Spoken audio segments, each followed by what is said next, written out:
Hello दोस्तों 30 जनवरी का दिन वीकेंड इन्वेस्टिंग डेली बाइट्स में आपका स्वागत है। मार्केट स्टेबल है, यही गनीमत है। आज हम बात करेंगे कुछ एडवाइस की, जैसे लोगों का एक्सपीरियंस होता है अपने इन्वेस्टिंग का, वही दूसरों को एडवाइस करते हैं। किसी का एक्सपीरियंस अच्छा होता है, किसी का खराब होता है, तो दूसरों के एक्सपीरियंस को एक सही मान लेना, क्या कहाँ तक ये सही बात है, इसके बारे में आज हम चर्चा करेंगे second half of the video में। पहले डिस्क्लेमर पढ़ लीजिए पूरा और सब्सक्राइब करिए चैनल को अगर आपने नहीं किया है अभी तक। तो मार्केट के बारे में बात करते हैं। Nifty 0.37% up. निफ्टी ने 3 दिन में जो बढ़त प्राप्त करी है, हम वापस उस रेंज में आ गए हैं जहाँ पर हम गिरने से पहले थे और ये एक अच्छी बात है। 23,400 के ऊपर अगर हम ब्रेकआउट करेंगे, तो वो एक पहला एक स्टेप होगा इस न्यू लेग के लिए। हो सकता है बजट के बाद हम फिर से गिर जाएँ, ये भी पॉसिबल है।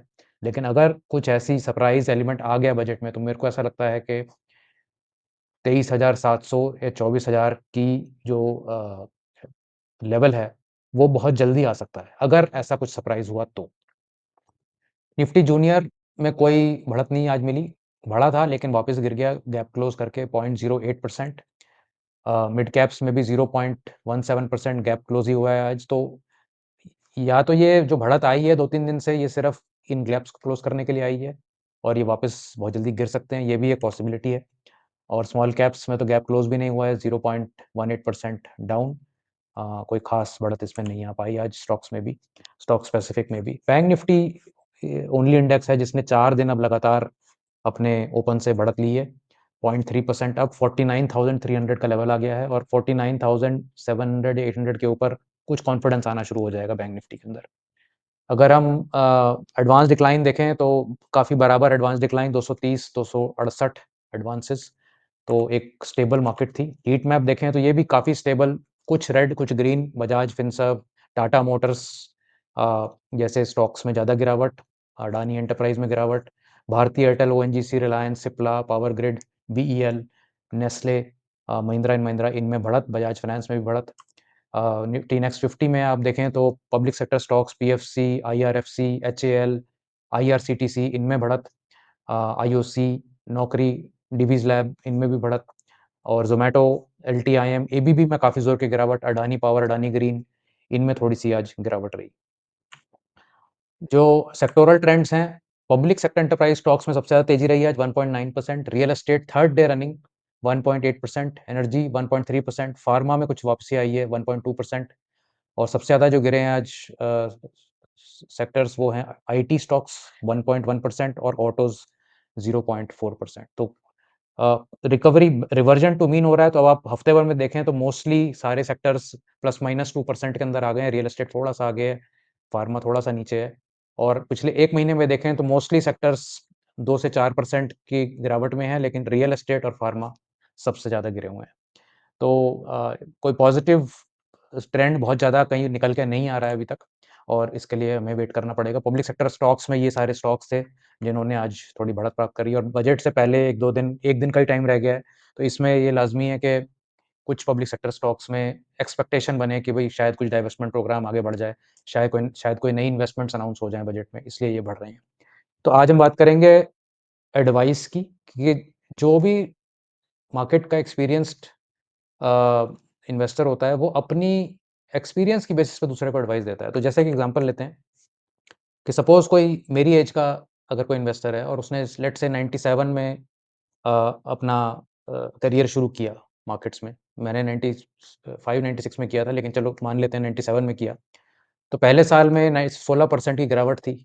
2 साल बाद सीएजीआर 17% की हो गई। 3 साल बाद सीएजीआर 3% की रह गई। 5 साल में सीएजीआर -2 रह गई और 7 साल में करीबन 6% की सीएजीआर आई। तो इसका एक्सपीरियंस जो इस आदमी का एक्सपीरियंस है, वो कोई बहुत बढ़िया एक्सपीरियंस नहीं है मार्केट का। 7 साल बाद भी वो ये सोचेगा, लमसम इन्वेस्टिंग की बात कर रहे हैं, सिप की बात नहीं कर रहे, क्योंकि सिप में तो रिटर्न बेटर हो जाएगी। लमसम में आदमी ये सोचेगा कि मैंने पैसे लगाए थे 1997 के एंड में और 7 साल बाद भी मुझे कुछ नहीं मिला। 6% की रिटर्न मिली मेरे को एवरेज। मेरी एफडी में ही 10 और वो ज़माना था कि डबल डिजिट एफडी रिटर्न हुआ करती थी उस समय। तो अगर आप उस आदमी के पर्सपेक्टिव से देखोगे, तो वो आदमी सबको बोलेगा कि भई इक्विटी मार्केट में नहीं जाना है आपको। इक्विटी मार्केट बकवास है, इक्विटी मार्केट में तो बैंक से भी रिटर्न्स कम निकलती हैं। अब उसका जो पेसिमिज़्म है, उसकी जो उसका जो आउटलुक है स्टॉक मार्केट की तरफ, वो नेगेटिव आउटलुक है। उसको लग रहा है बैंक बेटर है, क्योंकि वो एक ऐसे फ़ेज़ में मार्केट में आया और 5-7 साल लगाए जहाँ पर मार्केट ने कोई ख़ास बढ़त नहीं दी। और लेट्स से वो निकल गया 6-7 साल बाद, और उसके बाद से मार्केट की रैली शुरू हुई, जो कि एक सबसे बड़ी रैली बनी उस दशक की 5 साल तक, 2003 से लेके 2008 तक। तो अगर वो अ, बना रहता 7 साल बाद भी, तो उसके बहुत पैसे बनते। अब ये देखते हैं कि एक और इन्वेस्टर बी इन्वेस्टर बी ने शुरू किया यहाँ पर, जब जहाँ इन्वेस्टर ए ने क्विट किया, वहाँ इन्वेस्टर बी ने अगर शुरू किया अपनी इन्वेस्टिंग जर्नी, जैसे कि कुछ लोग आप में से हो सकते हैं जिन्होंने 2002 में इन्वेस्टिंग जर्नी अपनी शुरू करी हो, या 2002 के एंड से आगे बढ़े हों। 2003 में ही उनको 73% की गेन मिल गया। 2005 आते-आते 40% का गेन सीएजीआर हो गया। 6 आते-आते 41% हो गया, 7-8 आते-आते 43% हो गया, लेकिन 7 साल का जहाँ पर पॉइंट आया, तो वो सीएजीआर थोड़ा गिर के 43% से 18% पे आ गया, क्योंकि फिर वो ग्लोबल फाइनेंशियल क्राइसिस भी आ गई उस समय। तो उसका फिर भी एक्सपीरियंस बहुत अच्छा रहेगा। वो कहेगा कि मैंने 5-7 साल में बहुत पैसा कमाया मार्केट में, ऑल्दो कुछ खो भी दिया एंड में, लेकिन कोई बात नहीं, नेट-नेट काफ़ी पैसा कमाया, 18% सीएजीआर बहुत अच्छी रिटर्न है। स्मॉल कैप चुनिए, एसेट एलोकेशन करने की ज़रूरत नहीं, सारे पैसे आप मार्केट में लगाइए और मार्केट ऐसे ही चलती रहेगी, आपको 18% पैसे मिलते रहेंगे। मल्टी बैगर स्टॉक्स में लगाइए, सो ऑन सो फोर्थ। अब उसके बाद क्या हुआ, सपोज़ किसी ने उसकी बात सुनी 2008 के आसपास और उसने खूब पैसे लगा दिए यहाँ पर। उन्होंने 6 साल तक कुछ नहीं कमाया। हम ये इंडेक्स की बात कर रहे हैं, इंडिविजुअल स्टॉक्स में डिफरेंट हो सकता है एक्सपीरियंस। तो कुछ नहीं कमाया। तो आपने देखा 2 एग्ज़ाम्पल, किसी ने 7 साल तक कुछ नहीं कमाया मार्केट में, उसकी एडवाइस क्या थी? और किसी ने बहुत कुछ कमाया, फिर उसकी एडवाइस क्या थी? दोनों की एडवाइस काम नहीं आई एक्चुअली में। और दोनों का ही अगर हम एक एग्ज़ाम्पल लेते हैं कि अगर वो 10 साल तक रुक जाते, तो दोनों की सीएजीआर 19% निकल आती। तो आप ये देख रहे हैं कि लंबे समय तक मार्केट में जुड़े रहने का जो एक हर हर एक्सपीरियंस्ड इन्वेस्टर कहता है, जो 20-30 साल से मार्केट में है, वो विदाउट रीज़न नहीं है, क्योंकि मार्केट में ऐसे बहुत सारी फेजेज़ आएँगे, जहाँ पर बहुत लंपी रिटर्न होगी, या तो उसके बाद बहुत लंबा गैप आएगा कि भई रिटर्न बहुत बढ़िया नहीं आई, या फिर बहुत लंबे समय तक रिटर्न्स नहीं होंगे और फिर एक लंपी रिटर्न आ जाएगी। तो आपको बने रहना है मार्केट में, और ग्रेजुअली अगर आप पैसे लाएँगे, तो इससे भी बहुत बेटर इम्प्रूवमेंट आपकी रिटर्न्स की हो जाएगी। तो साइक्लिकैलिटी जो है मार्केट की, जो साइक्लिकल नेचर है, उसको आपको समझना है। अब जैसे अभी 3-4 महीने से मार्केट गिर रही है, लोग कह रहे हैं मार्केट बेकार है, मार्केट में आना बेकार है, स्टॉक मार्केट से तो बैंक्स अच्छे हैं। ये कहानी शुरू हो गई है ऑलरेडी, जो नैरेटिव है। अब अगर कोई 5 साल पहले आया है, वो अभी भी 30% के सीएजीआर पे बैठा है, गिरने के बाद भी। तो आपको ये देखना है कि मैं कहाँ था और मैं कहाँ आ गया। और अगर आपने अपनी लाइफ साइकिल शुरू ही मार्केट में अभी अभी साल भर पहले करी है, तो आपको अभी जल्दी क्या है डिसीजन बनाने की कि मैं मार्केट में रहूँ या ना रहूँ? आप तो ये डिसीजन बना के आए थे कि मैं 5-7 साल तो कम से कम रहूँगा।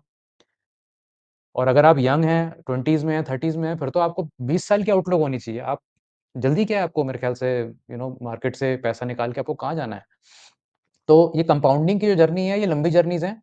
अगर जल्दी आपको मिल गया रिटर्न, कुछ लंपी रिटर्न ईयर्स ऐसे आ गए, तो वो आपकी लक है, वो बाय डिज़ाइन नहीं है। तो पर्सपेक्टिव स्टार्टिंग पॉइंट कहाँ पर है, वो चेंज हो जाता है। जैसे अगर किसी ने 1979 में इन्वेस्ट किया, उसके 10 साल में 21% बने सीएजीआर। लेकिन ऐसा भी हो सकता है कि किसी ने 92 में हर्षद मेहता की पीक से सारा पैसा वहाँ लगा दिया पीक पे, तो उसके 10 साल में 3% सीएजीआर बनी। या फिर ऐसा हो सकता है कि किसी ने 2002 के एंड में पैसा लगा दिया, तो वो 19% सीएजीआर कमा रहा है 10 साल बाद। या 8 की पीक पे किसी ने 2007 नहीं, 2007 का एंड समझ लीजिए, 2007 की एंड में अगर किसी ने इन्वेस्ट किया है, तो उसके भी 10 साल में सिर्फ 5% ही बने हैं। वो क्योंकि लंप सम इन्वेस्ट किया है पीक पे, तो आपको ग्रेजुअली पैसे लाने हैं, एक नंबर 1। और नंबर 2, जब भी आप ग्रेजुअली पैसे लाएँगे और 10 साल की आप विज़न रखेंगे, आपके डबल डिजिट रिटर्न बनेगी बनेगी। और मैं ये सेंसेक्स की बात कर रहा हूँ, सेंसेक्स की रिटर्न कोई बहुत बढ़िया रिटर्न नहीं है। मिड कैप, स्मॉल कैप वगैरह में आपकी रिटर्न इससे बहुत ज़्यादा इंप्रूव हो सकती है, अगर आप टैक्टिकली स्ट्रैटेजी यूज़ करेंगे। तो आइडिया कहने का ये मतलब है कि जो मार्केट की नेचर को आप समझिए, मार्केट आपको अपने मार्केट से भगाने के लिए ट्रेंड है। ऐसा समझ लीजिए कि एक ये मशीन है, जो चाहती है कि आप मार्केट से निकल जाओ, और लेकिन आपको बने रहना है। ठीक है? जैसे एक एक घोड़ा होता है, जंगली घोड़ा होता है। अब जंगली घोड़ा क्या करेगा? आपको गिराने की कोशिश करेगा, लेकिन आपको उसको पकड़ के रखना है और जब पकड़ के रखोगे तो वो टेम हो जाएगा धीरे-धीरे, वो आपके बश में आ जाएगा। तो अपने आस-पास के जो लोग हैं, अगर उनके एक्सपीरियंस बहुत बढ़िया या बहुत खराब हैं, उससे आप ज़्यादा इन्फ्लुएंस मत होइए। आप डेटा को देखिए, आप समझिए मार्केट की साइक्लिकैलिटी नेचर, एसेट एलोकेशन को समझिए, मार्केट कैप के हिसाब से डाइवर्सिफ़िकेशन करनी है, उसको समझिए। आप ये समझिए कि आपको डायनामिक और एडैप्टिव स्ट्रैटेजीज़ में रहना है, जहाँ के स्टॉक्स जो पिट जाते हैं एक साइकिल के बाद, हमें उसमें से निकल के दूसरे चलते हुए स्टॉक्स के ऊपर अपने पैसे लगाने हैं। डिसकंटिन्यू हमें नहीं करनी है अपनी इन्वेस्टिंग और लंबा समय तक रखना है, चाहे 7 साल, 10 साल भी। और अगर आप यंग हैं, तो आपको तो वॉरेन बफेट 80 साल से इन्वेस्टमेंट कर रहे हैं। वो तो नहीं देख रहे कि मैं 3 साल में निकल के कहीं चला जाऊँ, रिटायरमेंट ले लूँ।